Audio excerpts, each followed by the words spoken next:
3000. What is doing? My name is Maloney. This is the 3000 podcast. Today, we're diving back into the world of graffiti with another incognito guest. We've got Reset here. Thanks for coming, man. Not a problem, matey. Thank you for having me. It's a slightly darker room than normal, but we're Yes. keeping your identity under wraps. It's going to be interesting, man. People love the Graff episodes, so I can't wait to dive in and hear your stories. The way that we like it, mate. Nice and dark and shady. The shady characters like myself. But, look, I love what your show's done, and I found it very interesting. The last couple of guys like Ryan, etc. Yep. Great points. So, look, thank you for having me again. No worries, man. Very And grateful. The last sort of few episodes, and probably you're going to be just before we get to episode 100, but there has been a lot of dark stories, but a lot of positivity come out of it. Yep. So hopefully with your chat, people can take some positive sure. vibes like they did out of the one with Fluey and the 100%. last few guests. 100%. All right, let's kick it off, man. So whereabouts did Reset get it started with his graffiti career? All right. So basically, I was having a lot of troubles at home at a very young age. I'd say probably around 11, 12. Mm-hmm. I was basically a little shit, bit wet behind the ears, and just was very my way or the highway. Mm-hmm. And obviously that didn't work in my favour, as a lot of parents aren't going to put up with their kids, being naughty and what have you. But basically, I used to run away from home a lot, and what led from there was me getting some spray cans, going and tagging and doing vandalism and stuff like that, just to relieve that anger. And I guess you could say there was stress and depression and all these sorts of things. Just with the family unit? Yeah, or just with kids' issues? Or? The family unit. My dad had died. Things weren't going very good. I took Datura, which is a trumpet lily that grows out in the in backyards. It's a common plant. Now, I was in the back of a milk bar with a bunch of lads, and they've gone, "Oh, let's have this drink." So sure enough, they've put 2 flowers in the pot, boiled them up. Sure enough, I sculled it. And then all of a sudden, I could just feel weird stuff coming on. Like we played those Ouija boards. Mm-hmm. Played with one of them, and I said to the guys, someone just pulled me back. And they're like, "There's no one there, Sam, mate. Resets, there's no one there, buddy." It's all good. Yeah. And then I was freaking out. I'm like, "Someone touched me, man. Now who is it?" And they're going, "No one has touched you. I'm telling you, just trust me, Sammy. No one's there." And they were looking at each other quite weird. So from there on, I went home, and all I remember was having a bath. So I've jumped in the bath. I wake up 36 hours later, and I'm in hospital. So what happened in that 36 hours was my mum could hear banging at around 12 o'clock. I'm sure my mum will probably listen to this podcast and have a laugh. But at the time it was quite serious. I was trying to fit into a cubic square box, like a real tiny box. I was trying to fly. I was basically blind. And just things like that. And look, it was just one hell of a trip. You might hear stories. People said that Reset was down at the bus stop with his with a mattress for his bus ticket. Now, in hospital, I looked at a blue mattress, and there used to be the old Zone 2 bus tickets, with the hole puncher, and I thought the mattress was a ticket. So I was like, "Oh yeah, I need my bus ticket." And so I went to grab it in the hospital and all this stuff. I thought my mum was Alice Cooper. That's a bit of an insult to mum because she doesn't look anything like him.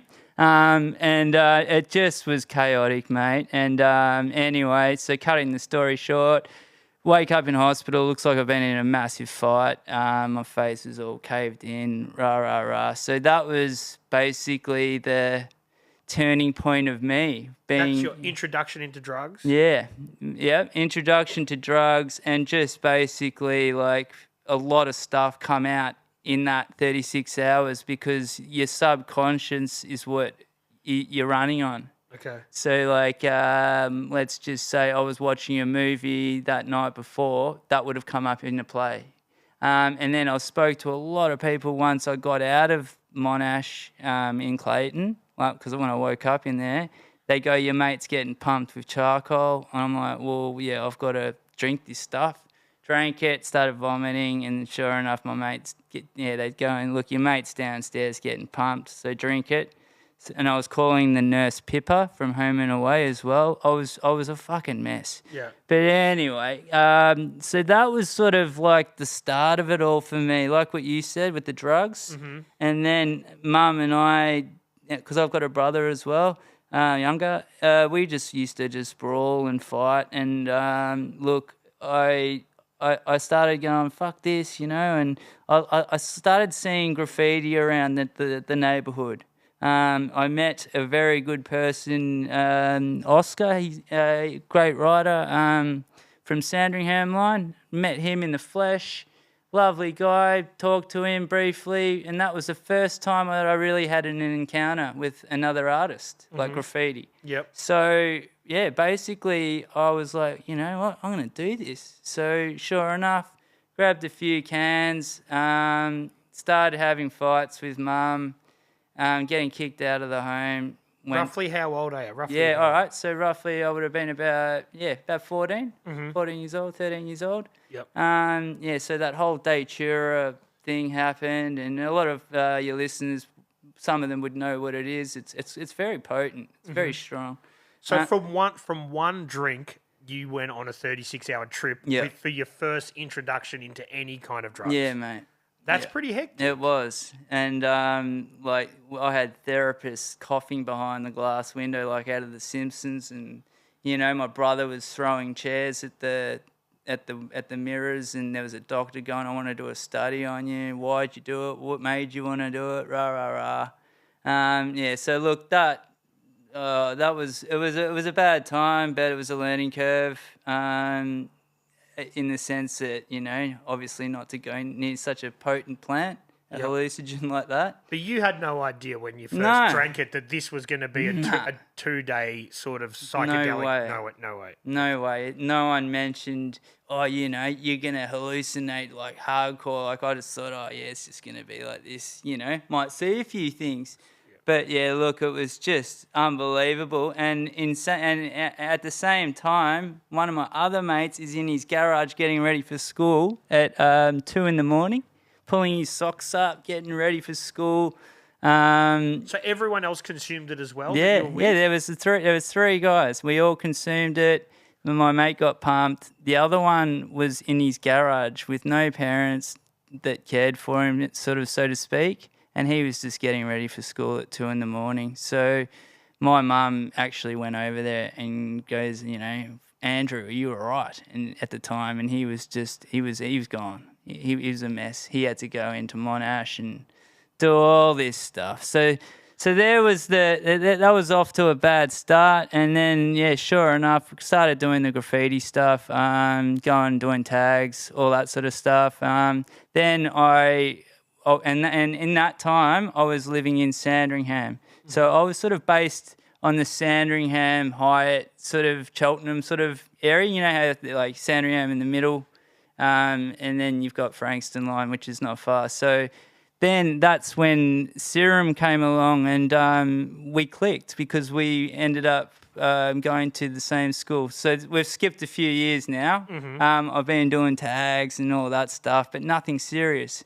So I started doing the tags, and there were some kids in the area that were really good at what they did, and so I looked at them and thought, you know what, I'm going to do this. And I used to love getting these feelings of I really can't tell you how I felt, but just when you'd put up a tag and when you first start, it's got this weird vibe about it, and when you're looking at other people's stuff.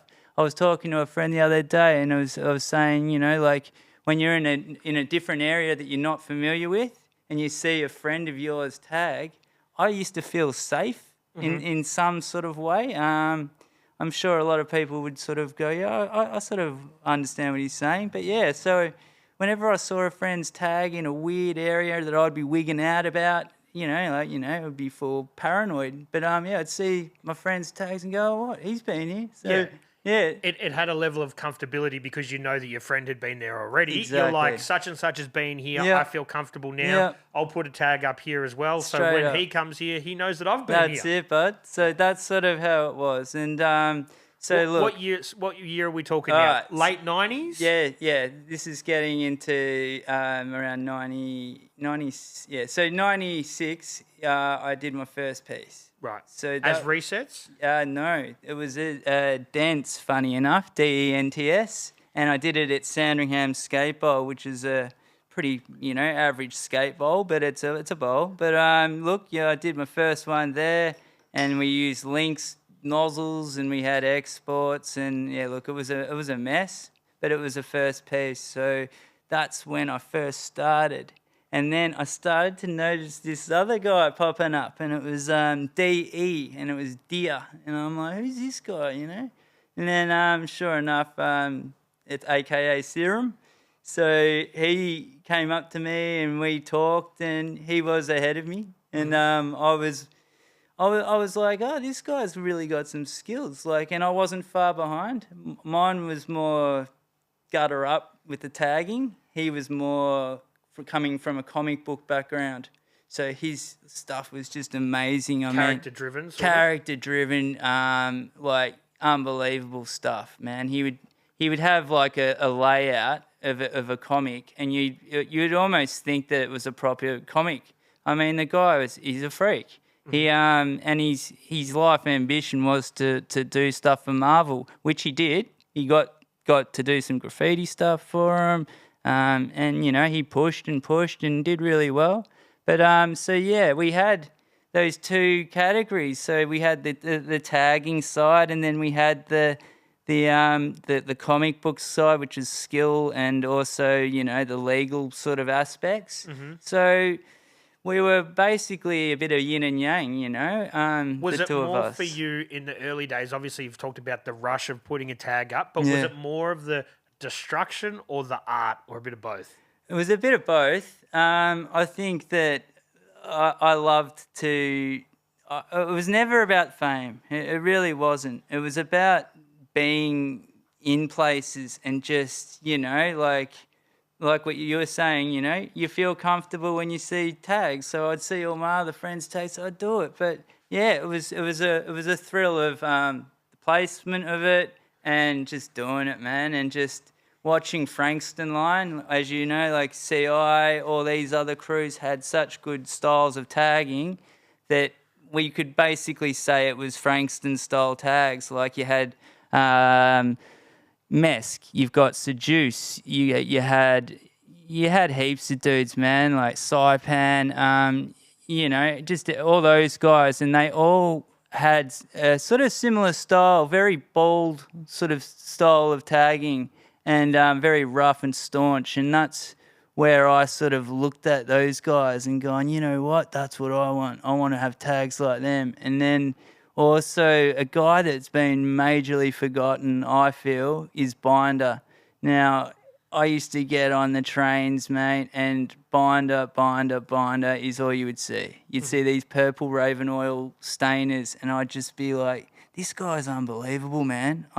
No one knew him, and that there was a pinnacle for me of just, that's where it's at, Was he representing a crew, or was he more of a No, he was a solo sort of rider at the time. He was just smashing Binder, and he had these weird, like, sort of bees where they would sort of flick over.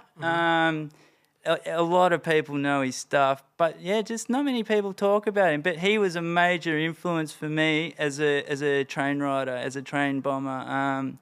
Just every carriage I'd get on, it was amazing. And because not many people were staining trains at that point in time. So we're talking roughly about 96, not 93 to 96, I was seeing binder. And so I really looked up to that guy. Did you run into him anywhere? No, Never met him? Never met him. Just I heard that he kicked around with some CR boys, which also I got dropped into CR, and then I got to meet Des and all those guys. So it was really good to be on the Frankston line in the 90s, learning how to work out how to get my tags looking like, a lot of the other guys. And sure enough, I picked it up. And whereas Serum would just, he would annihilate an outline. He could just kill it, man. And I'd be like, I can't do that, But He was a natural talent. Natural talent, born with it,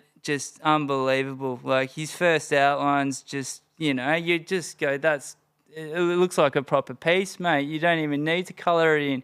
He's just a freak. But the guy showed me so much that stuff that you just can't buy. You can't buy that knowledge. For sure. So run us through. Say it's mid-90s, Yep. right? You going to bomb some trains. A day in the life. What Yep. are you doing? You get up. We you go would to the newsagent. Where do you go? Yeah, we get up.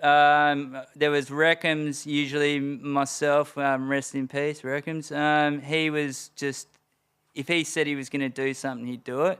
So what we do is we go steal some texters, go to Richmond, get the Stanford stamp pad inks and fill them all up. And then we'd just go and jump on the train, jump over the fence, go around to the other side, jump over the fence and doing the loops. As that's how loops used to be done. We didn't have the cameras all over you like they do now. So, yeah, we basically used to just, tag the shit out of the whole train on the inside and then hop out, jump over the fence so that there was no cameras on us. And it was just a repetitive thing every day. All lines or specific? Yeah, we'd ride on the Alamein line. We would go exploring all different places. I mean, like Blackburn and stuff like that. It was just being a kid and that, a teenager. It was tripped to see the Melbourne graffiti scene really. It wasn't sort of it was still getting created, a lot of it. A lot of dudes had styles locked, like DMA, man, and WCA. Obviously, I looked up to as a kid. And, those guys, they knew what time it was and they held it down. And so me and Serum did look at those guys and we thought, that's what we want, man. We want to be like that. So, yeah, the two of us bounced off each other like anything, but it was such a good friendship from when we kicked off to even now, I can pick up the phone. The guy might not be able to get back to me straight away, but he'll always call me. And, we pick up where we left off. But, so yeah, me and him, man, we had a really good, at Sandringham Secondary College is where we went. So, yeah, we both really had a good friendship from there on, and Reckams basically was a little bit ahead of us in different styles and techniques. So the three of us would be pretty lethal together because we would come up with mad ideas. Serum would come up with the backgrounds, everything. Reckams would come up with styles, and then I would also obviously come up with mine. But yeah, Reckams was definitely a major influence for me, and also having Serum guiding us along. So the three of you put all your skills together, and all of a sudden you're doing some tracksides good and stuff. Yeah, so, mate. So you said your first piece was down at Sandy Bowl. Yeah. Right, with the exports and the links caps.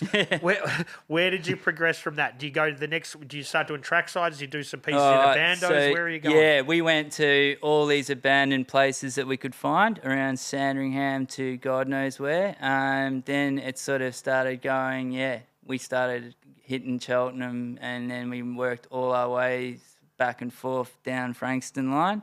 Serum at one point had probably a piece between every station. I remember he had a list, and he'd have it, and it was just like nearly every station the guy had a piece. So, yeah, we got all our practice along the Frankston line, and yeah, mate, we used to just stay up all night, and we'd go to Toorak and walk all the way back along the tracks to get home to Cheltenham. So we'd bomb, we'd do all that stuff on the way back. But yeah, look, those days were they were unbelievable, and in the sense of what we were learning. We didn't know at the time, but yeah, we just learned so much off each other. We backed each other up. I mean, there was always people out late at night yelling, and, you know, if you're down on the train tracks painting, they'd be yelling at you, and you'd be like, do we run? Do we not run?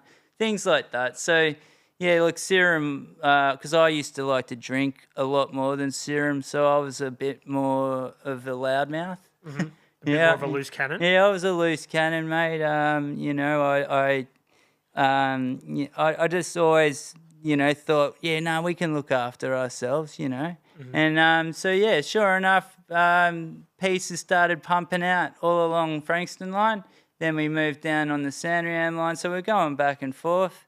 And then, sure enough, that's when obviously trains came into play. Mm-hmm. And yeah, look, obviously no one can see a smile on my face, but when I used to paint and do panels, I mean, there was just nothing better, man, especially seeing it run. So let's talk not like late 90s, you're doing tracksides, and like you said, you're stepping up to paint trains, because that's sort of like where it goes. Yeah, that's, mate, a natural progression. 100%. So back then, late 90s, are the yards, is there cameras, is there guards? Break it down for someone like me who's never done that shit. Yeah, look, there was a camera probably down one end, camera down the other, but that's probably as far as it would go. And our first one was Bicepper. He goes, reckons, reset, let's go. And we're going to take you to do your first panel. And I'm like, yeah, no, sick. You're still a teenager, though. You're still young. Yeah. This is in 97.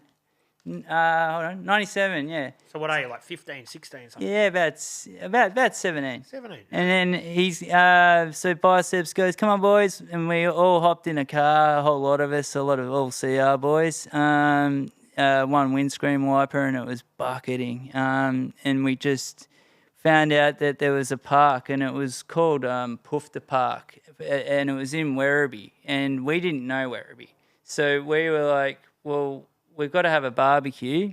We've got all this stuff, and Biceps is just racked, you know, sausages and tongs. We had everything fucking racked. And there is 6 dudes sitting in this park freaking out thinking we're going to get our asses kicked because we're in this so-called Pufta Park. Yep. We've all got to remember this is 97. This isn't now. But yeah, look, it was. We were sort of laughing, all of us, going, mate, if we get, you know, some crazy dudes from Werribee coming up going, you know, what's with you guys in this park? I would have probably been freaking out and running off. But it's next to the train yard, is it? Yeah. That's why you're there. That's why we were there. Yeah, sorry. That's why we were there. We weren't there just for a free sausage.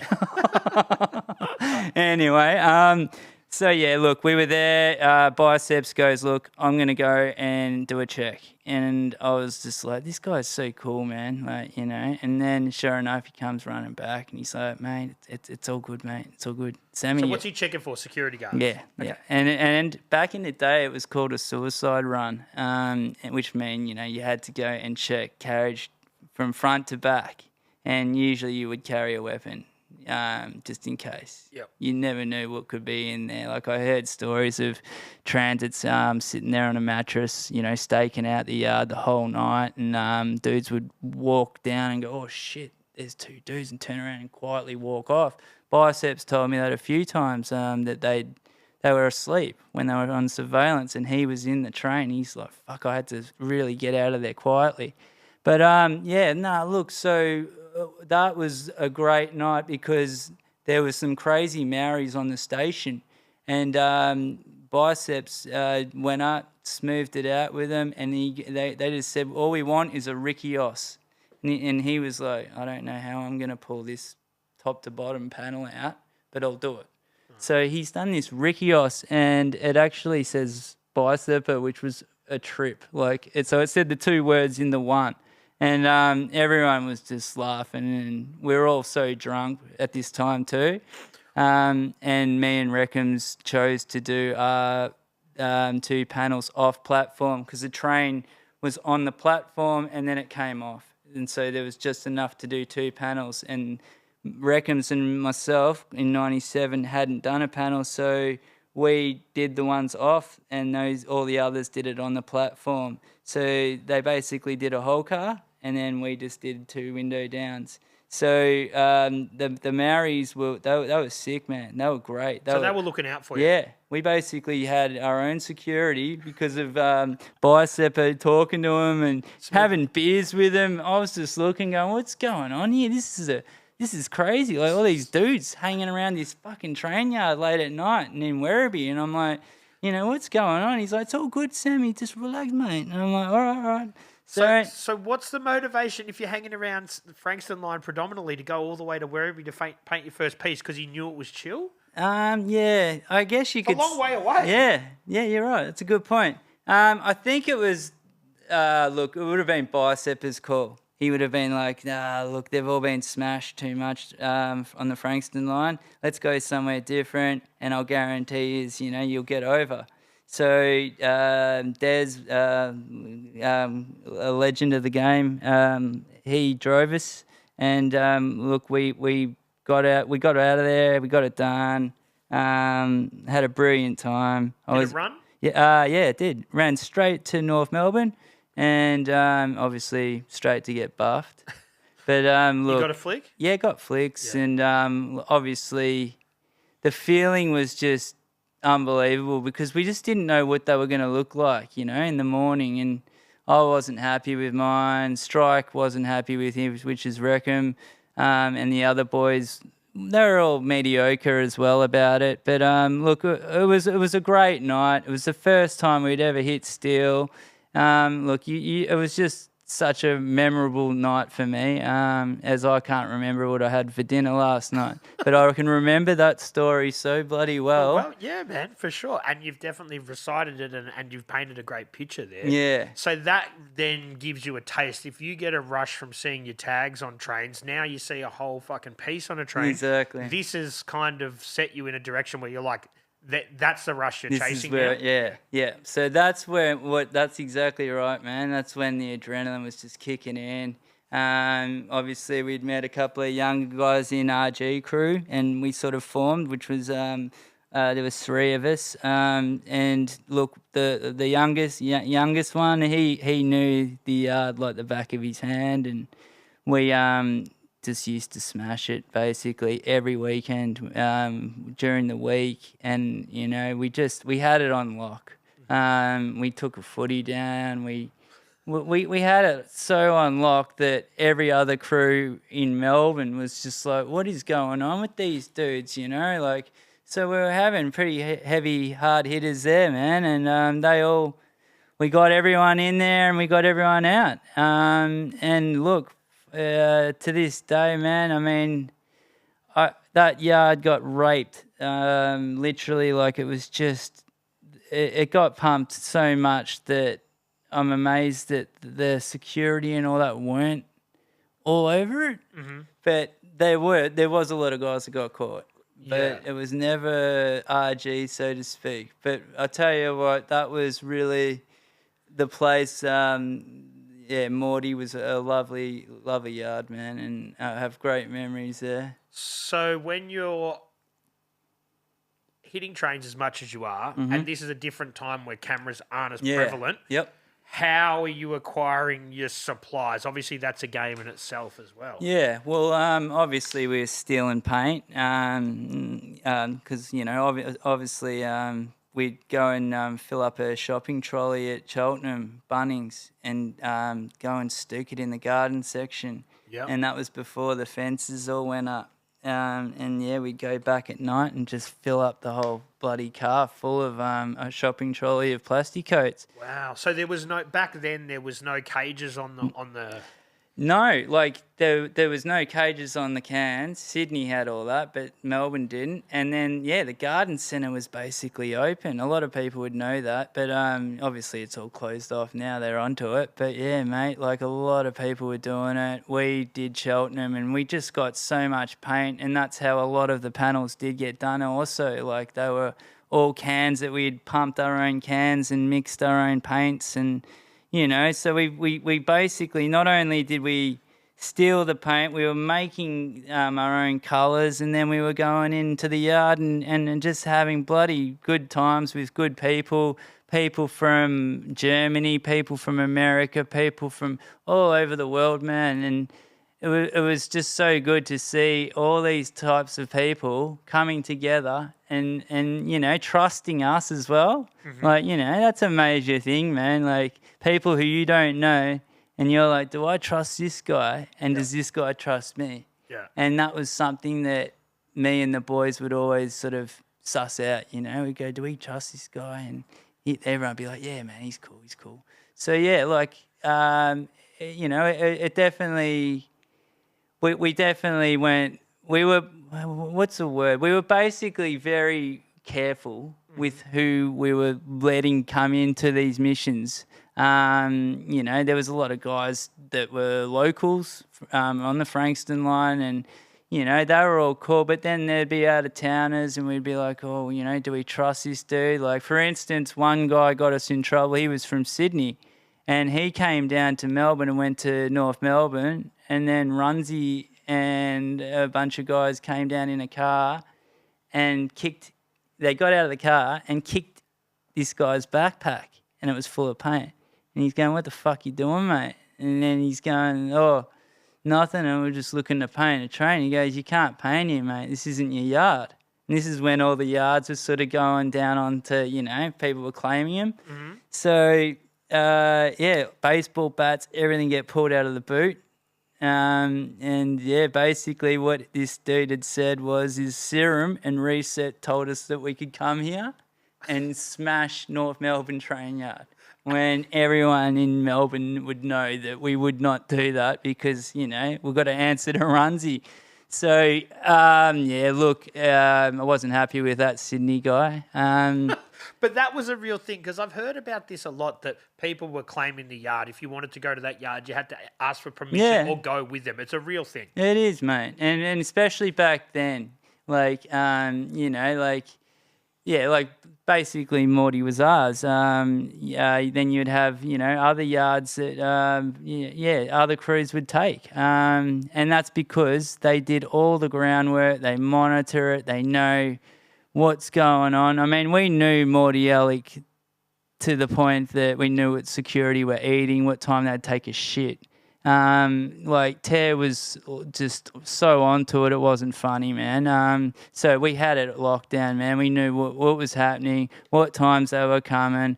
And, yeah, man, basically we just kept pumping it. And, look, so many whole cars and trains just got done there that were beautiful pieces of work. So if you guys are claiming that yard, and then somebody who you know and you're familiar with their work wants to paint that yard, they come and see you guys or talk to you guys? Yeah, they'll usually speak to one of us and just go, hey guys, like, could I come with you? And usually, you know, we were pretty fair game. We weren't like, oh no, it's ours, it's not yours, you know, like, we were fair game. We would give other people a shot.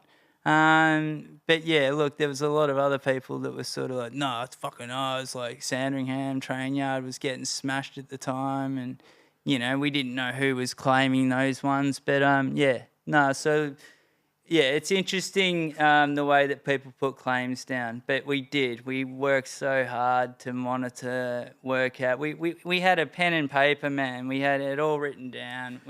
From my understanding, it's not only just to claim it because you want to claim it because it's a territory thing, which it is to an extent. Yeah. But also you've put so much time and effort into figuring it out. Correct. If some dickheads come and kook it for everybody, then that's what you're really protecting more than anything, isn't it? 100%. Yeah, that's exactly what happened, and it did happen, man. There were guys that would come in and just do tags and run off, and it just would fuck everything up for us. So we were like, nah, we can't have this happening.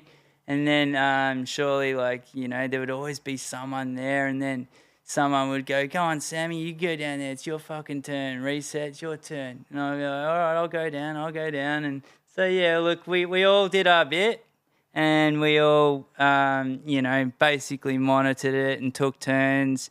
Also getting photos. As you know, you got to go in and get your photos once it's done. I mean, getting a panel done was all good, but getting the photo was almost just as hard. And because we had those disposable cameras, we didn't have phones like everyone's got today. So we were basically just, freeballing it with these, the disposable Kodak. I've heard even people say that there was nervous times when you'd go to get your photos developed, because if you got some sort of good Samaritan who's developing that, mate. they could say, yeah, come back and pick them up soon, they'll be ready, and the cops 100%. weren't waiting for you. Yeah, man. I've heard things like that. Yeah. Look, we used to have a few heroes, that would sort of say stuff like that. Those photos that we just printed up, I bet you did all of them, didn't you? And I'd be like, nah, I actually just took photos of them. But yeah, you cop it. But yeah. Imagine not only the graffiti stuff, back then before everyone had phones, imagine all the weird shit they would have seen, all sorts of porn stuff and all sorts of stuff, yeah, for sure. So I guess graffiti wouldn't have been that bad on trains compared to some of the other stuff, for sure. Did you get, so when you're painting a yard that's reasonably exposed, Yep. like a lot of them are, Yep. there's people potentially walking their dogs past, there's people strolling home pissed from the Yep. pub. We had walkie-talkies. Really? We had walkie-talkies. We had some codes, and there was 2 codes, and it was just usually in out, and it sounded seedy. Like if the cops were listening, they'd hear this in out. It'd be like sounding like a dude and a chick having a root or something. But basically, it just meant get under the train, in, and then out meaning pop back out. Oh, so when the security guards would come past, you'd be like they're doing a lap or something? Yeah, like they'd cruise past, let's just say. Not coming right in, thank fuck. Yep. But yeah, walking past, or if there was, like what you were saying, a person walking a dog, in. So we'd always know to get in, mate, and just then when they look down the aisles, there's no one there. Obviously, there'd be a bit of fume action. But yeah, that was so we like to approach it like an SAS soldier. I mean, we did. We basically thought we were fucking, the army going to attack a train. But look, we were just kids, man, and just we had so much fun. I mean, those memories, like someone said to me the other day, oh, the 90s was the best, and I'm like, yeah, fucking oath it was. And even my daughter says it. She goes, Dad, I wish I was in the 90s, but the 90s definitely for graffiti, I was lucky to just make it in because, you got people like Tame and New Too who are such prolific writers. You've got guys from Frankston Line, like you've got Swell, you've got Oscar, you've got heaps of us, man. And yeah, so basically what I'm getting at is that it was very interesting to see all of the guys together and just how small the circle of graffiti writers there was. Like, it was tiny. Yeah, and I'm sure that you could see another writer. You could tell another writer a For mile sure. off. You could see them. You could probably look at them. They'd look at you and you'd be like, yeah. Yep. And we used to have other writers coming up because they could smell paint, and they'd look down the aisle, and sure enough, we're all underneath just going, who the fuck's that guy, man? But yeah, look, I'll be honest with you, I reckon about out of the 70 I did in there, I reckon I only copped 3 chases. And that's at that specific yard, or just in just at that You reckon yard. you've painted 70 panels in that yard? Yeah. Oh, wow. Okay. And I had 2 chases. That's pretty fucking Are good. they cops, security guards? They were just seckies. Yeah. Yeah. But like when you think of that, like that's pretty good, man. Yeah. But You did have walkie-talkies, and you knew. We knew what we were doing, and we did have spotters and stuff. But that was really good, and we were lucky because when I skipped a few, that's when a few dudes did go down. Right. And yeah, look, I was a writer that never got too greedy. I was always like, yeah, I love doing it, man. Oh, I love hitting that steel, and I love hitting the windows, and I love all that. And I was like, yeah, but I don't want to, like, all the guys wanted to go and do another one straight away once they'd already done one at 6 o'clock in the morning. They'd be go, let's go to another fucking place. And I'd be like, oh, I'm not down for that. And sure enough, a lot of guys got pinched the following week or 2 later from that. Yep. So I never got greedy. But look, man, yeah, panels. It's sad to sort of say that it's never going to stop, but it's definitely rare to see one run. For sure. The whole thing that's so crazy about the train painting is that it started because that was the best way to get most people to see your work. Then it gets to a point now that they don't let them run, they buff them. Yep. So people do it because painting a train is what it's Passion. all about. But the irony is not really anyone's going to see it anymore. No. So it sort of showed you that we were in it for the passion, not for the fame. You know, like we were seeing parked trains just sitting there, and we'd go and take photos, and that's all I wanted, man, is that photo. Not for anyone else's eyes, it was just for mine. And, you know, like I said, it was a risk. Half the risk was going and getting the pic. Yeah. Whereas these days, man, you know, you can send someone down. Everyone's got phones. It's crazy. Yeah. Yeah. So in this late 90s stage, and you're doing it, you're living it, then the internet sort of comes around as well. Yep. Are you adapting to that? Are you looking at that? No. No. No, not really. Like I would. I was curious, of course. I'd like to see what was going on and that. But yeah, no. Even Serum, both of us weren't really computer. Like we weren't in on it. We were like, no, fuck computers, man. We want to do our shit by hand, and we want it. You know, we want it our way, and we want it raw. And But even just looking at what else is going on around the world, yeah, that's brilliant, man. Like, but we did have the hype mags and all of that stuff, and all the books, and then Serum started, like what you said, when the net did come in, he did meet a pile of dudes, man, and it was great, and that was from winning the Ironlak competition when Ironlak first started. So they had the competition.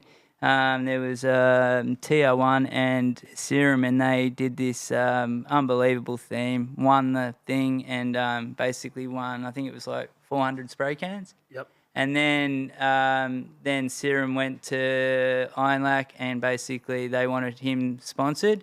So that's when he got Serum Black Red. Sure enough, he would be like, Sammy, you can unload that fucking pallet over there and I'll give you fucking 10 boxes or whatever. And he was always very generous, and we'd go and do some mad murals like the one down at Moorabbin with Roadrunner. And some of your listeners would probably know Moorabbin and what we did down there. I mean, it was pretty crazy. Like, there was at least, 6 proper big backpacks full of paint. The whole background was done, and the characters, and it just. That was in like the canyons there. Yeah, right on. Yeah, Moorabbin Station, just right under there. But it was probably, I reckon it was the best thing that all of us did together as a collective. To break it down though, for people that aren't old enough to remember the 90s. Like the late 90s, for someone like Serum, who's one of your best mates and writing partners, for him to get sponsored by a graffiti company, brand new. You would have been like, this is unheard of. It was brand new. I honestly could not picture, let's just say, Cess or Scene holding a fucking Ironlak can because it was Australian. A lot of my mates were like, yeah, nah, this Ironlak brand's not going to take off, and Serum's not going to do that well from it. But no, they really did. They pushed the envelope, those boys, and made the name, got Ironlak going really well. All the promotional stuff, getting us all down to barbecue burners. I mean, there really hasn't been any of that stuff for a few years now, where they get a whole lot of graffiti writers together. And it's sort of sad in a way. Loop did it once, and, I think Melbourne needs to sort of, get some more of that stuff going. Because it's bizarre. It would have been bizarre to think a few years earlier to that there was an Australian graffiti product, and then B, that they would sponsor people. For sure. Like, it's crazy to think about that, because what you were doing had such an illegal element to it. Correct. Yeah. And to think that there was any way to sort of monetize that or to get sponsorship from it must have been like, that happened very fucking quickly. Definitely, mate. It did. And look, like I'll say it, the boys basically when they did the trip to LA to New York, they were under surveillance. So it did show that the police and the graffiti task force weren't going to have it. They didn't want Ironlak to have a rider team that was going around doing panels and whatever.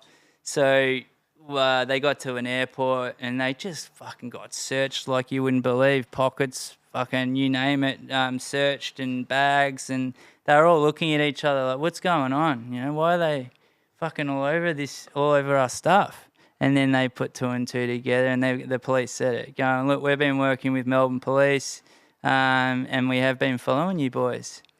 So, yeah, like when you were just sort of saying that the Ironlak guys, yeah, they were like quick to shut that team down, man, in a sense, like with the trains and all that sort of stuff. For sure. And I'm imagining that, you know, you can hand pick some graffiti writers and say, hey, go and do some fucking murals, but you can't really stop them from doing what they want to do in their own time. And when you give them a fucking plethora of paint, what do you think they're going to do when they've got a day off? Exactly right, bud. Yeah. So, yeah, look, it was crazy. I mean, some of the stuff that we were doing was just chaotic, man. Like, you know, Serum would go, all right, let's go. Sammy would just go and do fucking all these other walls, and you'd have all these mad colour schemes. And, yeah, no, look, I was surprised that Ironlak really have done well for themselves, really. Like, first Australian paint company, you know, and they did it.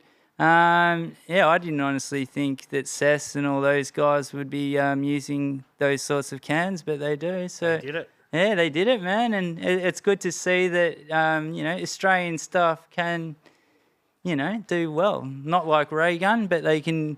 We've got other, you know, the graffiti. Look, you know, I think it sounds a bit biased, but Melbourne is a great place for graffiti, and I've been very lucky to have a lot of mentors.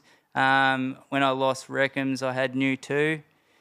He was lovely to me, man. He picked me up off the floor, basically, and he'd lost someone. And look, the guy got me a job, got me going again, you know, because I was really down and out after Reckhams. You know, he put his head down on the train tracks and lost his head, and that's how he died. But yeah, so... And he was one of your closest mates, one of your partners. Yeah, man. So for that to happen, that's huge. Yeah, and obviously takes its toll on you. It did, man. It was really sad, and to this day, every time I go past on the train, I almost just want to fucking burst out in tears. But look, I just like to think that he's in a better place now, and you know, like Serum and everyone really loved the guy as well as me, and knew that the guy was so talented. And yeah, look, it's just a sad thing. And there's been a lot of guys that I know who have died from trains. If not died, they've survived and then lost their quality of life. Like a mate of mine got hit at Elstonwick. I don't know if you remember that, at Elstonwick Station. A guy was train surfing, and no one had seen him until they walked up the ramp, and they've gone, there's a body on the top of the roof. And lucky they stopped it, because all it took was a train to leave, and he rolls off, and then a train comes the other way and could have completely mashed him.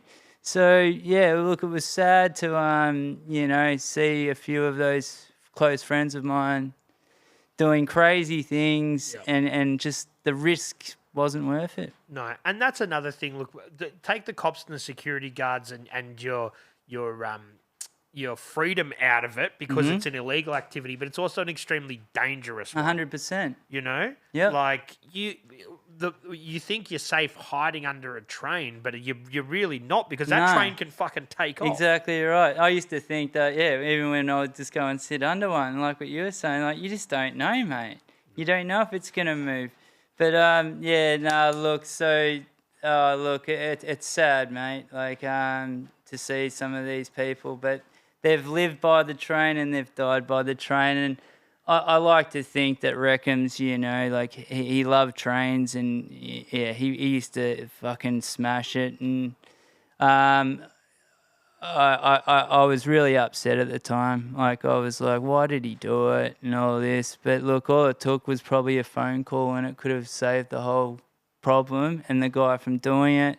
So I don't know, just to your listeners out there, you know, mental health is a real issue, and you know, like if you're hearing of someone saying sort of stuff like that, like, oh, you know, fuck life, you know, I've had enough, and you know, all it can take is a phone call. Yeah, and that is another thing with the whole graffiti community. Not to say that everybody has mental health issues, but I think it takes a certain kind of person to risk their safety to get into that scene in general, which probably lends itself a little bit to a lot of people that have maybe issues at home, issues with family, and issues in their life and mental health issues. Not to say everyone does, but that's right. There would be a fair amount of people that do. Yep.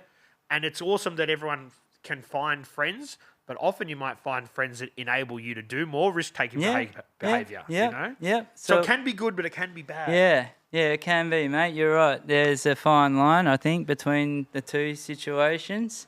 But look, I just think that, look, I seen a whole bunch of kids the other day, and they're going, I'm going to do a middle on. And I'm like, a middle on? What the fuck are you talking about? And then one of them goes, you know, in the middle. And I'm like, what? So you're going to climb up from the middle and then... And I'm going, man, don't do it.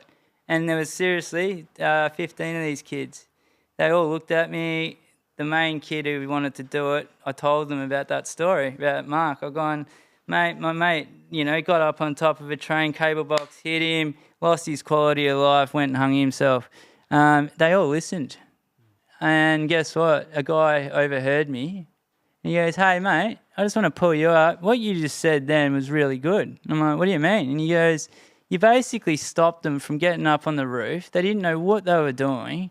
And to make things worse, my cousin was the guy that got his foot stuck in the shopping trolley at Carrum Bridge. Years ago, there was a guy in Frankston who jumped off the side, I think it was Carrum, and he got his foot caught in a shopping trolley that was underwater, and he drowned. And then he turned around, and it was his dad. So when he heard me talking to those kids, he was like, yeah, my son was the guy that got his foot caught in the shopping trolley and got held underwater. So, yeah, man, like I've seen a lot of close people that I know die, from trains and drugs. And that's the thing. So you got into the and the substances, that's a massive problem that I've had to face over the years. Yep. I did workshops to help troubled youth, such as myself, like, you know, people that, you know, don't have anyone. I felt so sorry for some of the kids that I've taught. But yeah, look, that was another thing in itself that was good for me and for them. It was doing graffiti workshops, and it was all around St Kilda, basically all over Melbourne. We were doing them, and it was great, man, and very rewarding. So yeah. Yeah. So because when these traumatic things happen, and you got into the, like you said at the start, you got into the substances early. Yeah, mate. One of your best mates passes away. Does that trigger you to go down a bit of a bad path? Yeah, it did. Yeah, look, I did. I was so angry and I didn't know what was going on, and I just thought, fuck this, you know. I didn't want to live for a while, and, you know, I was dabbling with all drugs, man. And then, look, I just, you know, it's been an ongoing battle. People think they're invincible. You know, one day you think, nah, I won't be that person. And then, you know, next week you are that person. And that's hypothetically speaking. That could be years apart. But, yeah, it's amazing because, like, I used to think, yeah, no, I'm not that type of person. But trauma, all these things, you know, like I've learnt that it's trauma that sort of got me into taking that Datura stuff in the first place. Dad leaving me, Dad died on my birthday, Dad, you know, my dad was an American. So yeah, look, I didn't know my dad, and you know how Ryan was talking about it. Mm-hmm. Yeah, he's true, man. Like Frankston's got a lot of people that just don't have fathers. They had to work out how to shave. Mm-hmm. No one showed me how to shave. So yeah, look, I had to work all that out myself. And I think that's what kept the kid inside as well, you know? Yeah. And it is true in a lot of different areas. A lot of people grew up without parents. Some people grew up without mums. There is childhood trauma, Yeah. and that does generally push people down the route of self-medicating, taking substances, 100%. that sort of thing. Yeah. The idea is now that we have these opportunities just to talk about that and to say, not to pretend it doesn't happen, No. but there is help to get out of that Oh, shit. definitely. And it's never too late as well. No. I feel that, you know, I was speaking to a few people the other day about this, and they're going, what are you going to talk about, Sam? And I'll tell you one thing that I will say. I feel that if graffiti wasn't in my life, I wouldn't be sitting here talking to you. And that's just not being selfish. It's not anything to do personally with anyone. It's just the way I felt losing all these people. And then what else was I going to say?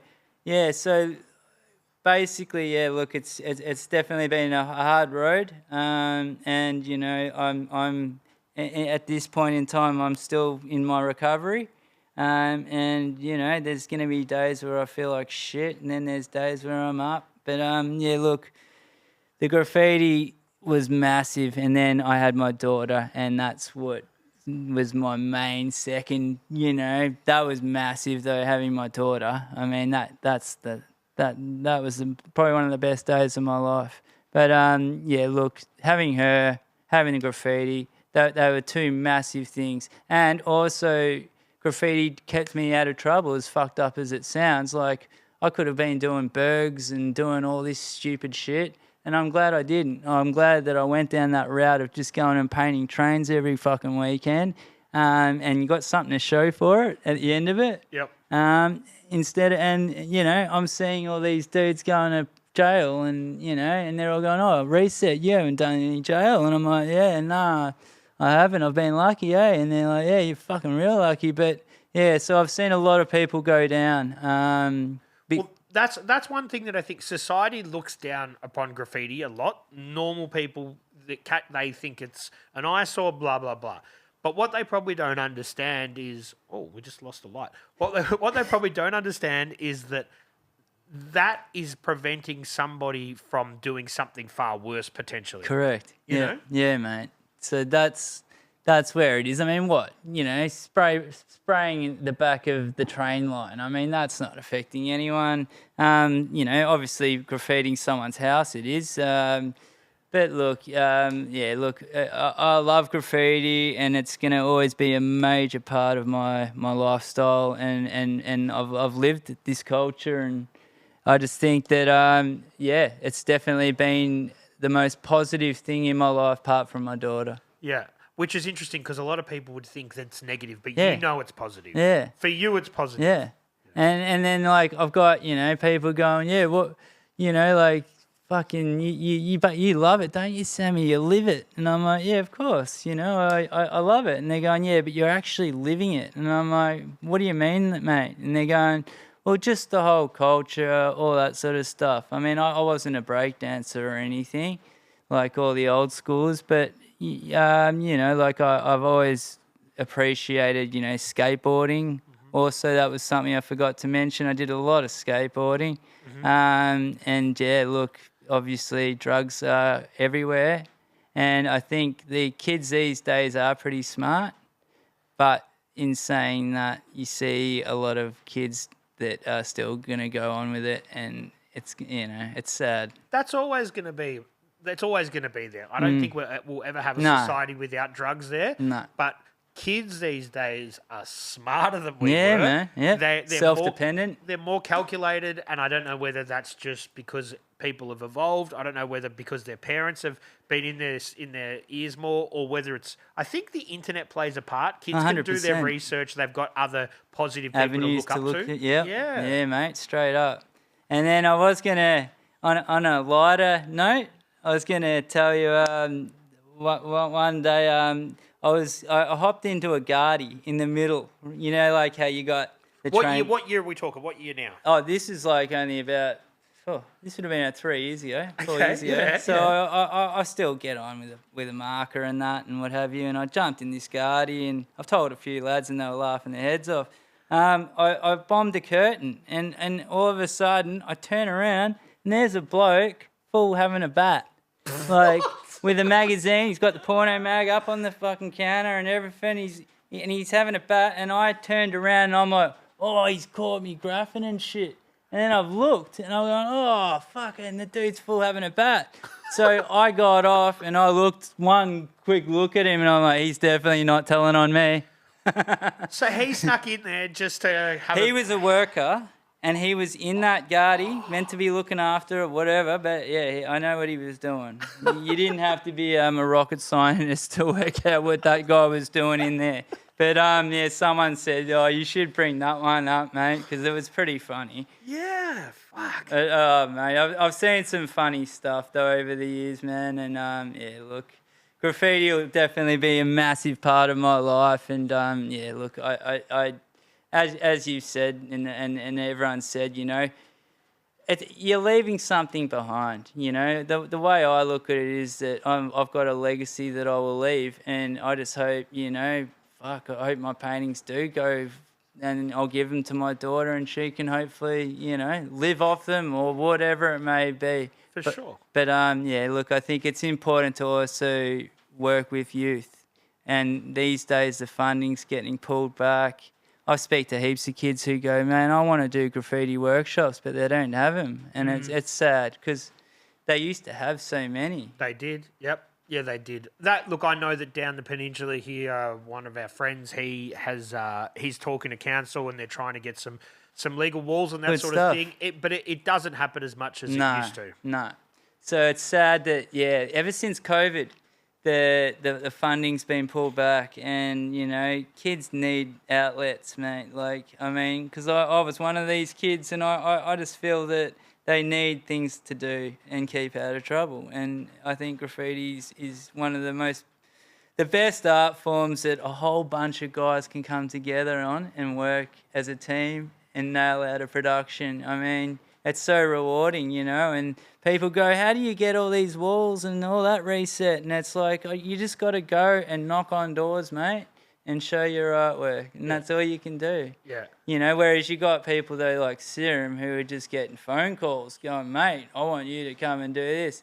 But look, I will say that as well, man. Like me and that bloke, we're just very tight. We've been best of friends for, God, over 20-something years. And yeah, top bloke, like, you know, one of my best friends, such a good painter, and yeah, look, I'm very grateful to have a friend like Serum. Like it, yeah. Just what for people that are listening, right? And I just want I'm pretty sure you'll back me up with this.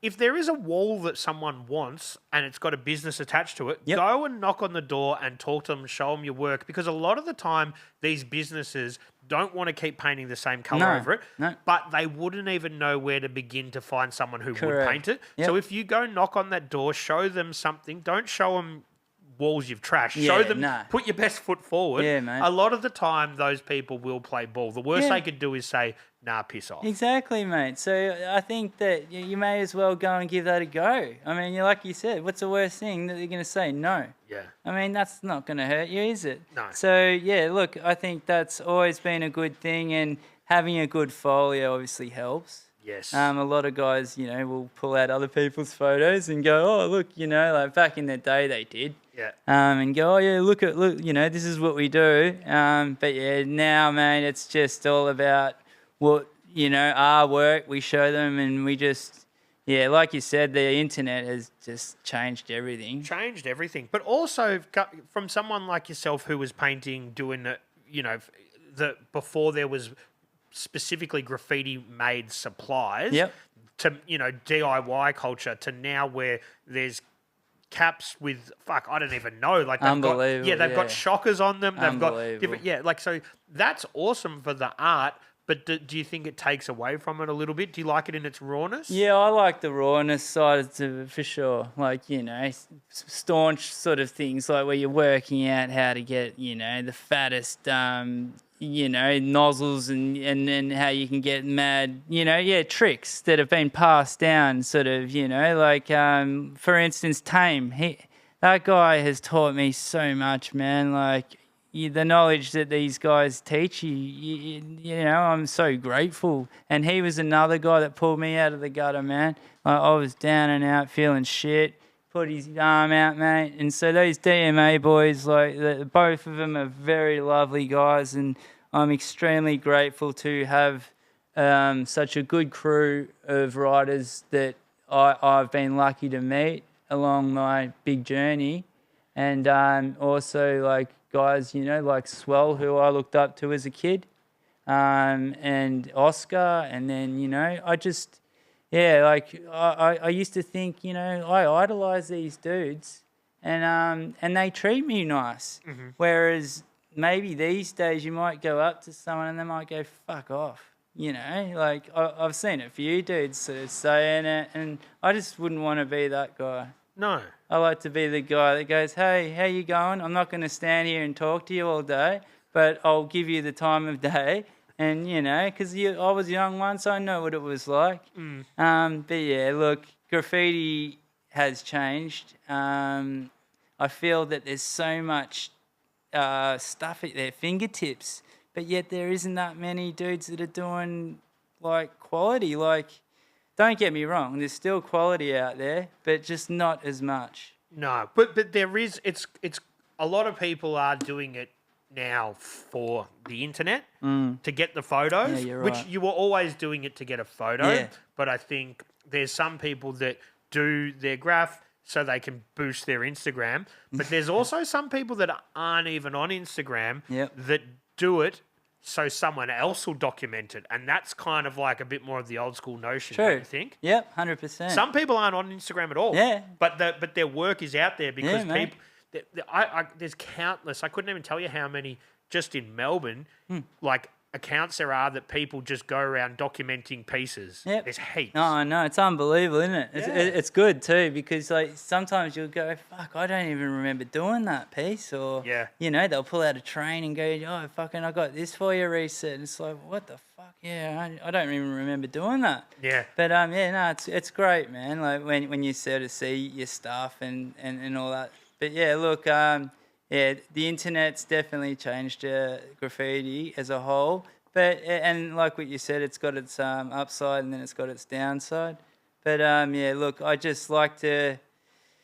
These days, just the politics, I'm completely out of it. I don't want to borrow it. I just want to have fun, do my graffiti, do my workshops, which I'm trying to get back into again. And I always dreamed on having a solo art show. So if there's any art galleries that are listening out there, I'd be keen to have a talk to anybody who's looking for graffiti artists and what have you to display some work. Well, that's it, man. So they should just DM you on Instagram. Yeah, DM like me on Instagram, and I'm happy to have a chat and work things through. But look, man. Like I said, graffiti's been so good to me, and I like to give it back to people and show these young kids. Like I don't claim to be a teacher. Like whenever I do workshops, I just go for it. If you need my help, I'll come around and help you. Yeah. I'm not this professional guy that's going to come around, no, mate, it's not right there, blah. You know what I mean? Like, I just let them go for it and have fun. Do their thing. Yeah, man. What do you think about, man? There's a lot of this abseiling, big stuff getting done. Great That's stuff. Crazy. That's pushing it in directions that definitely wasn't there in the 90s. Unbelievable. Like, S-Rock and stuff like that. Unbelievable. Man, the things that these guys are doing to be seen, it really, I take my hat off to them. I really do. I think it's brilliant. I think it's really cool because that stuff embodies the essence of graffiti, where a lot of different trends, like we had the street art thing, which isn't street art isn't really graffiti, right? No, yeah. Paste ups are cool, but it's not really graffiti. But it's really cool to see something like that changes, like a movement, like that abseiling stuff, which really embodies the essence of graffiti. 100%. It's so raw, and it's like, how did they get there? And look what he's done to get it there, And the style on that scale is pretty bananas. Like, to think about how many cans you'd have to be abseiling down, you're probably taking, an extra, 30 kilos of weight You know? Yep. Look, It's crazy. that guy's unbelievable, man. Like just like from what I've seen, he's just unbelievable. Holds on to the tops of trains. You know, he's just a nut. But I respect all those guys, and you know, everyone's trying to find some original niche, and I'm doing the same. But I think everybody fits into it, and you know where you fit into it. yeah. You're not ready to start abseiling down Nah. buildings. You know where your space is. No. Yeah, so look, you know, like, as in, like, Cheltenham, stuff like that, man, I'm always around there. I like to paint the wall down there for my friends. And, you know, if anyone's ever interested, I'm not going to tell you to F off or anything. I'm a pretty easygoing guy, if anyone who knows me out there. So, yeah, you look, I'm supportive of the younger communities, you know, getting grants and getting involved in it. I mean, you look at New York, they're just so far ahead of us. I mean, they've got parties every weekend, you know. That's another thing I like to touch on, listening to hip-hop. Like, I know you guys love your Aussie stuff, and don't get me wrong, I love a lot of Australian stuff, but I tell you what, boot camp click, like Sean P and OGC, all that, man, I loved all that stuff. And that's another thing that gets me through, you know. Gets me through each day, man. Just listening to good rap, Cool Keith, and all those old school dudes. But someone asked me the other day about what album I would say would be the best Aussie one, and I said Raise the Essence. Yeah. Do you know that album? Yeah. Oh, mate, that was unbelievable for its time. So this is the thing. In the 90s, there was Aussie hip-hop out there, but it was very, very few and far between. So when did you first hear some sort of Aussie stuff? That's what I'm saying. Yeah. Yeah. And it blew you away? The Essence was the album, mate, and I was just like, this is fucking sick. You know, this is good. And then I heard a few others that are a little bit wish-washy, but also I'm half American, so I've got a bit of that bias, you know. Like, I love to hear American hip-hop. But, yeah, no, look, I appreciate all walks of life when it comes to all of the elements. And, yeah, look, Australia's definitely getting better. And, yeah, look, Billy Bunks and a whole lot of people that I'm friends with, you know, word to them, man. They're pulling out some great stuff, and I hope they keep going. For sure. Where do you stand on this? Well, it's like the last sort of 10 years, but what's been dubbed to be anti-style sort of graffiti. Do you get down with that, or you don't like it, or where do you sit?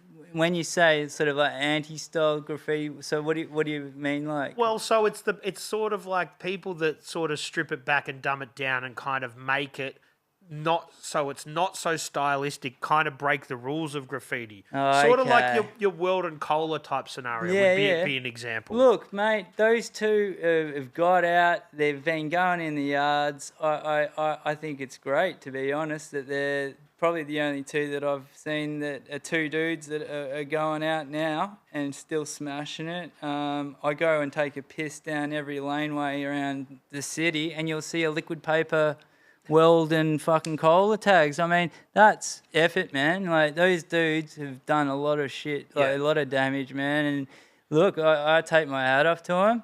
It's European. You might have had a different view from me probably about 15 years ago. Yes. Just because of the European sort of stuff coming through. So some people do call it like Euro style sort of thing, but yeah, it is that kind of, Yeah, so it is sort of that Euro sort of Melbourne quick stuff that, you know, that I reckon it's staunch, and mate, those two are active, so I take my hat off to them. Yeah, look, like I said to you, it's amazing, eh? Like, you go down every fucking laneway, and they've got a tag on every fucking laneway in Melbourne, honestly. Yeah. So yeah, look, I take my hat off to those guys, and like what you were saying before about the cameras, I mean, I'm amazed they actually haven't had a knock.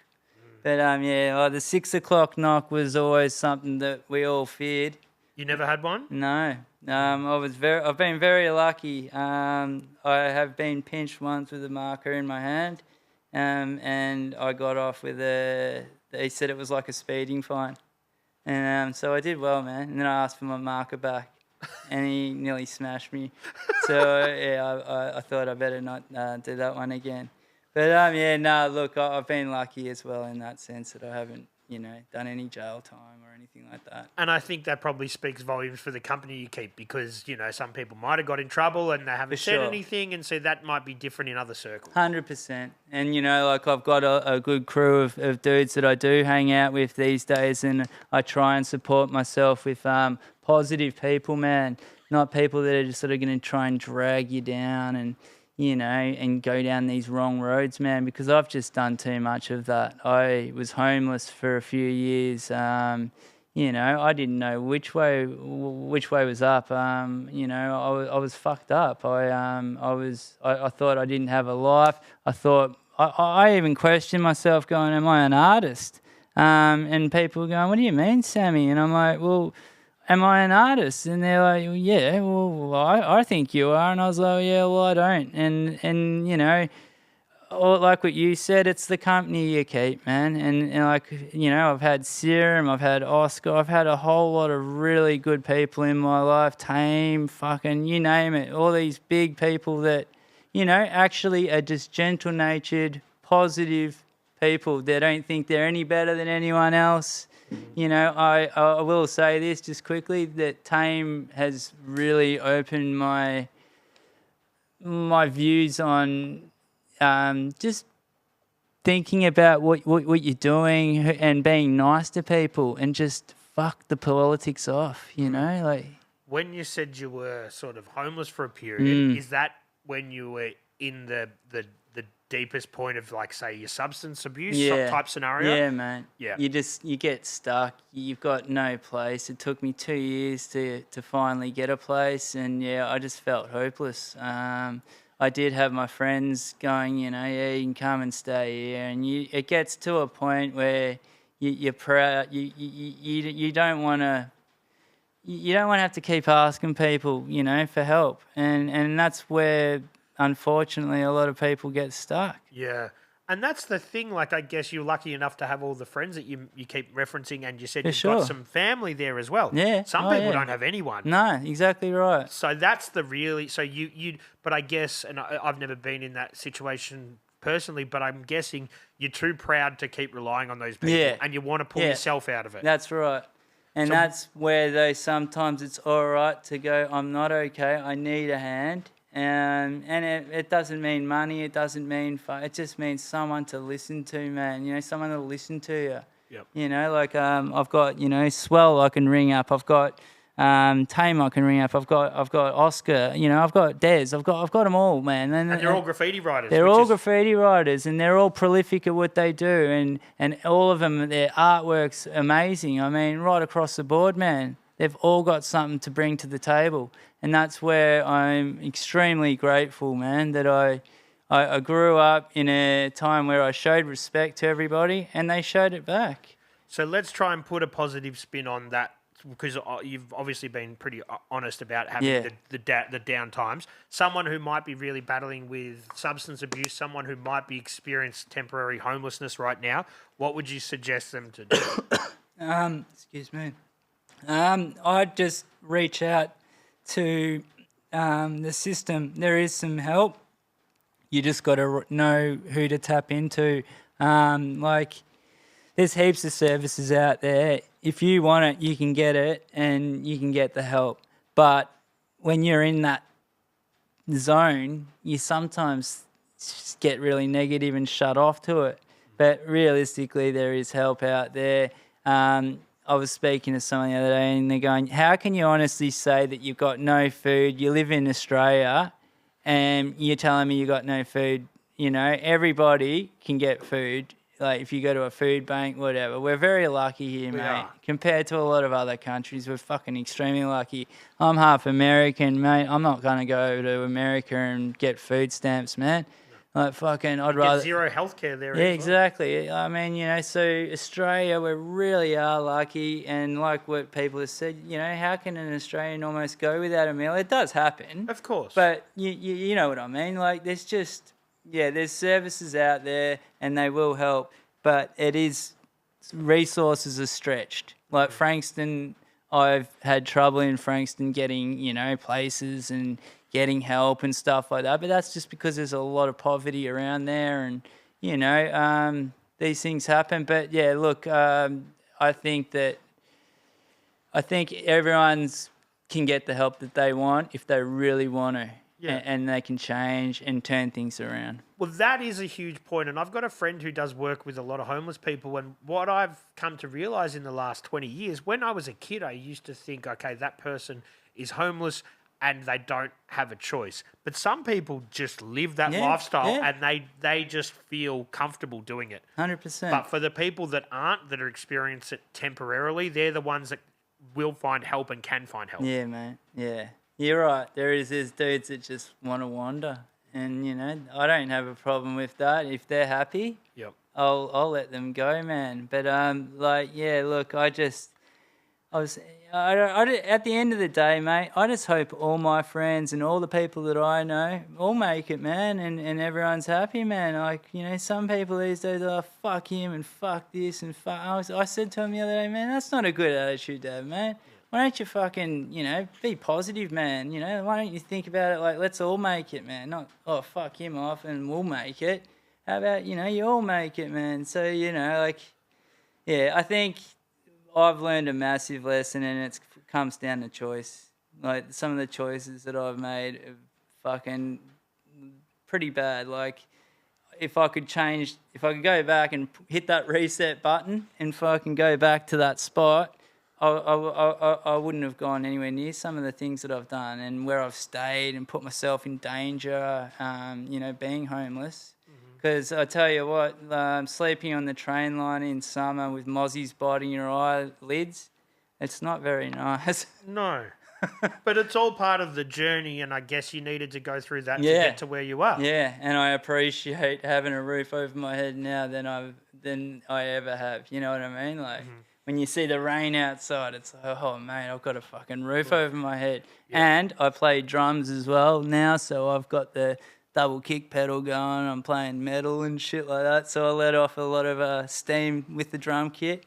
So that's my sort of new little venture as well that I've got going, as well as my painting. Yeah. And that sort of stuff, music, art, all that stuff, and we're only just in the last sort of few decades, people have realised that is a form of therapy. Oh, 100%. And it definitely is. And I think any graffiti writer will tell you it's always been therapeutic. Yep. But people are only just starting to realise art therapy is a real fucking thing. Yeah, mate, 100%. It's always been, mate, even the person who goes, oh, I can't even draw a stick figure. Like, you know, anyone can get stuff out of art, man. It's just tapping into what you like and what you can do. Because, there's just no limits. But, look, graffiti's definitely unbelievable and it's come so far. And I think that, these younger guys that are coming through, I think if they can just show that respect like how we all did, I think it will help. For sure. And that respect, not only in graffiti, not only in anything, whether it's sport, whether it's 100%. Life, whether it's your neighbours, respect goes a long way. Yeah. And that's what I think younger people...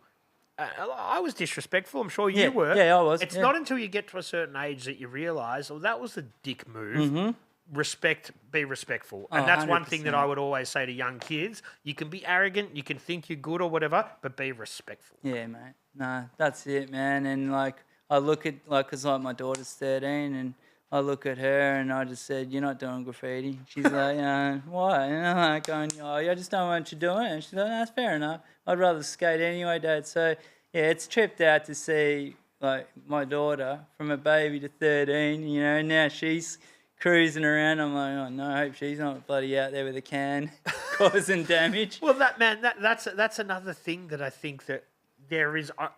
nothing will mature you more as a person than having a kid. Yeah, that's right. That'll actually change your mindset with a lot of stuff instantly. Yeah, I've noticed that too with a lot of guys as well. Like what you're saying, like for instance, I think stop them would mind, but stop them and I've had kids, and you know, you can tell that we sort of mature a bit later, but. You know, he's got kids now and he's the most loveliest guy, man. He's always been down to earth, but, man, like, that guy's just... Kids change us blokes, you know, for the better. Yeah. Yeah. And, like, to take a little bit out of the flu episode, there's two ways you can treat growing up without a dad, and that's to continue the cycle, or it's to step up, to Yeah, man mate. up, and to be a good dad. And we 100%. need to all be doing that a lot more than what was previously happening. Yeah. No, I agree with you straight up on that one, man. Yeah, look, I couldn't do what my dad did to me, and that was just pack up and fuck off.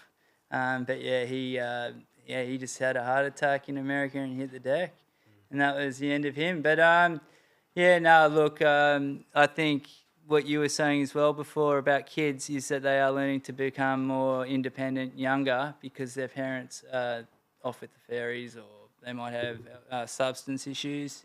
But yeah, when we were touching on all the substance issues, it's definitely something that I've been through. I'm not going to ever deny it. But yeah, look, there is a way out, and you know, unfortunately, you know, ice and all these drugs that are coming along, I mean, they're no good, man. Like, I've seen some of my friends, you know, they're pazzed out. They don't know what's going on. It's sad, man. I've grown up with kids that have come from wealthy families that have had every start at life. Yeah, mate. That have got both parents in the home. Yep. That have gone to private schools, that have been given jobs, and they've fucking thrown it all away, man. It's sad, it's isn't sad. it? It is sad. It's you really know? fucking sad. But that just goes to show that those drugs, and specifically ice, doesn't discriminate. No. It can get anybody. It'll get anyone. And I know that people associate people that might be hanging out on the street with drugs, but Yeah, man. it is at every level of business. It's within politics. It's Yeah. everywhere. Yeah, mate, 100%. So yeah, look, I think that, you know, the more that the kids can get stronger as a group, maybe, or whatever it might be, I think that the government's got to do more. I think the government's got to do more. Do you agree with the like safe injecting rooms and that sort of thing? That's a real touchy one. It's a touchy one, especially look. I've been through all that, and I worked with PAMS for a little bit, and yeah, look, I didn't think it was right. I didn't think that they should have put it next to a primary school. Do you think it's a good service though in general? Look, it has, like what you're saying again, it sort of has its goods and then it's got its positives and its negatives. But I reckon that look, I think they could do it a better way. I honestly think they could do it a better way. And the war on drugs, you know, I mean, that's been handled pretty poorly from governments for years and years. So yeah, no, look, yeah, I think that I just think kids need to definitely have good outlets, and you know, and if that's graffiti, if that's running, basketball, whatever, go for it, kids. You know, like that's what you got to do. You got to tap into what you like, and you know, art for me's been massive. Like I'm painting Transformers and all sorts of shit now, and I'm just looking to get out there and do more and more and more and more. So yeah, stay tuned, and I'm sure you'll see a few more Tracksides popping out of the woodworks. For sure, man. We're just about to tick up to mate. an hour and a half, and as we kind of wrap it up, obviously you've mentioned a lot of people that have looked after you. Is there anyone you want to shout out and sort of say thanks to? Like you've sort of said it mate. along the journey, but now's the time to sort of be you know, give them a good sort of. Yeah, look, I think most of all my mum. My mum has just like had to put up with me, and just you know, she's been there. She's had a stroke, nearly died, and all this sort of shit. So look, my mum, I don't think I'd even be here if she wasn't here. Then, you know, shout outs to Oscar, lovely bloke, Tame, you know, who else have we got here? Des, rest in peace, Reckons. Also a guy that I did forget to mention that Serum and I were just quickly massively influenced by. That was Disher. I don't know if you remember Disher. No. He taught me and Serum how to do stuff, and to this day I see him around and I go, mate, thank you for what you taught me, man. So yeah, like he was a legend, Disher. But all CR crew, SWB crew, you know, good old Swell, and who else is there? Yeah, it's just basically my family and my friends, man. I'm extremely grateful to have such a good network of people, and like what you were saying, I am very lucky to have them in my corner, man. And when I'm really down and out, as long as you've got one person to call, that's the difference between life and death, man. That phone call could be, like what Reckham's could have changed. That one thing. Yeah. But anyway, mate, look, it's a touchy subject for me, and I feel for people who have lost kids to train lines and what have you. But I think kids out there just need to think, maybe just think a little bit more about what you're doing if you're getting out and doing back-ons or train surfing. I mean, I've done it all, and I came close to losing my head at several times. Yeah. So, yeah, look, I'm very grateful, though, Bud, for you having me on today. For sure, man. And I just hope some of the guys out there can, maybe sort of hear what I'm saying, and hopefully I can, save one or two kids out there from doing some stupid things, Definitely. And that's the whole thing. When I talk to people like yourself who have been through highs and lows, we want to talk about your story. We don't want to glorify anything. Yeah, no. And we want to make sure that kids know that if you are going to do these risk-taking behaviours, which sounds a little bit contradictory, but to be fucking careful. Yeah. Do you know what I mean? Yeah, man. You can paint train lines without putting your life at risk. For sure. So that's the thing that I always want to get across. I don't want anyone to hurt themselves trying to replicate any shit they hear, you know? No. So, yeah, look, it just shows you, though, one decision can wreck everything. So, yeah, just as I said, man, I hope everybody makes it, man, and especially in the graffiti world, we've got such a great scene here, and I think we should all sort of unite better and work more together as well as a whole culture. Mm-hmm. I mean, like we heard Crazy Legs talking about Ray Gun going, it's not just on her, it's on the whole breakdancing scene. I mean, it looks shit what she's done, but it's not just her fault. And I was listening to Crazy Legs going, you know what, he's the king, man. I can't swing around and do the windmill.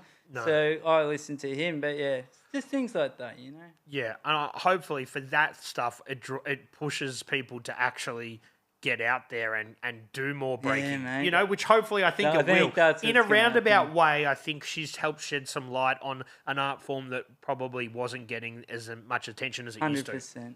Yeah. But look, thank you for having me, my friend, and it's been good to do this sort of stuff. I mean, it's my first one, but thank you for having me. No, man, I appreciate you being so open and honest. No, and you're right, my friend. Thanks for the chat. On you, brother. And hopefully people can take some of your lessons and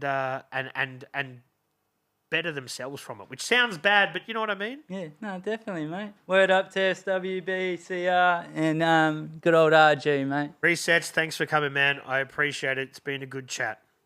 Good stuff. Thank you, my friend. 3,000.